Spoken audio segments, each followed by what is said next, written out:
Good morning, Gabe Howard, but it's afternoon for you. Yes, it's just afternoon for me, just by a Yeah. few minutes. Yeah. So you're in Ohio, I am Columbus. Columbus, yes, yep, yeah, right smack in the middle of the state. Thank you so much. I so appreciate your time because I was looking for somebody to talk about bipolar disorder and the experience of that. So I appreciate you've said I can ask you anything, Anything. right? I'm an open book.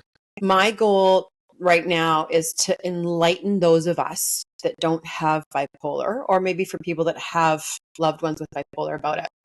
What would you like to see come out of this session? I'd really like people to know that bipolar disorder is so much more than what people think of it as. We tend to think of it as highs and lows, right? It's right there in the name. So bipolar, either you're manic or you're depressed, and we tend to look at it in that really narrow window. But Right. in actuality, it's more of a spectrum. Right, suicidal depression is the lowest point, and godlike mania is its highest point, but it's also everything in between. So Mhm. it's very possible for people with bipolar disorder to be in the middle, stereotypical, normal, average, doing well.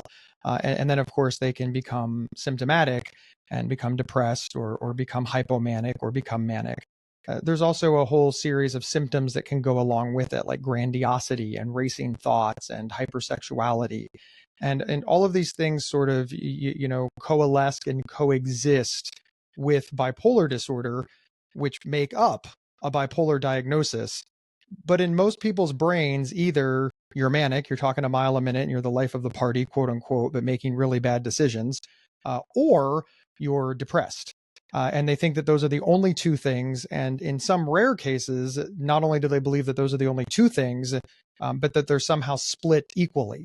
Like 50% of the time you're manic and 50% of the time you're depressed. And that's Mm. not even true. So there's a lot of misunderstandings about the illness. Can you define type 1 and type 2 bipolar disorder? I only learned this because of my time on a psychiatric unit that there is a type 1 and a type 2. Yeah, so bipolar 1 is all the way to godlike mania, all the way down to suicidal depression. Bipolar 2 is all the way to hypomania. So you never make that leap into godlike mania. You're hypomanic, all the way down to suicidal depression. Now, one is not more serious than the other. I've heard that before. Well, bipolar 2 isn't as serious as bipolar 1. And I, Sure. I suppose, in a manner of speaking, bipolar 2 has less symptoms or less severe symptoms. So I suppose maybe, but I don't know. It's a bit like saying to somebody who has terminal cancer with 6 months to live and somebody with terminal cancer with a week to live, that your cancer is less severe. I mean, it seems like the suffering Olympics and it rings hollow. So I always like to break up that little. I don't think it's fair to call it less severe. It's just different. It has different symptomology. Okay. Can you tell me, do we know the cause of bipolar disorder? We don't. It's very random. I mean, we know what's not the cause, right? It's not bad parenting. It's not any of those things. It's just something that you're born with, and for some people it's triggered. For other people, it's not. Hmm. So it's a very complicated psychological disorder. But there's nothing that you can do to prevent it. You either have it or you don't, and then depending on how your life unfolds, determines how, I don't want to say how bad it is, but how it presents, etc. It's obviously going to present differently for different people depending on what your life is like. I did some research because I was just curious. I'm a teacher. Like I'm not a psychology anything degree.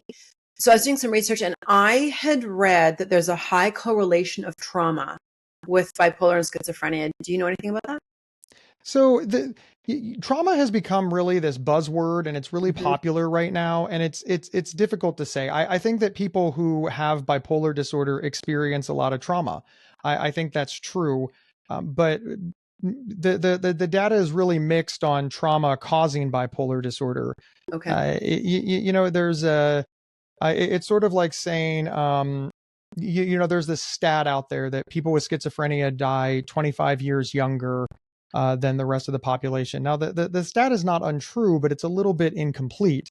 For example, they just took all people with schizophrenia. Well, obviously, people with untreated schizophrenia who aren't getting the care that they need are obviously going to die younger. Mm-hmm. So they really needed to, of course, separate it out to people in recovery from schizophrenia, meaning people who receive, case management, treatment, supports, etc., and people who are untreated. Also, we notice in the schizophrenia population, there's unfortunately a lot of comorbidity, Right. smoking, alcoholism, obesity. All of those things will make your lifespan shorter as well. So, yes, the statement trauma and bipolar disorder kind of run in the same circles is absolutely certain. But some folks have taken it to mean, well, trauma causes bipolar disorder, and I don't really think that the jury is still very much out on that. Mm-hmm. But trauma can absolutely exacerbate bipolar disorder. So if you have bipolar disorder, trauma can certainly make bipolar disorder worse. And obviously, bipolar disorder itself can cause trauma. Mm-hmm. Let's take an example of grandiosity.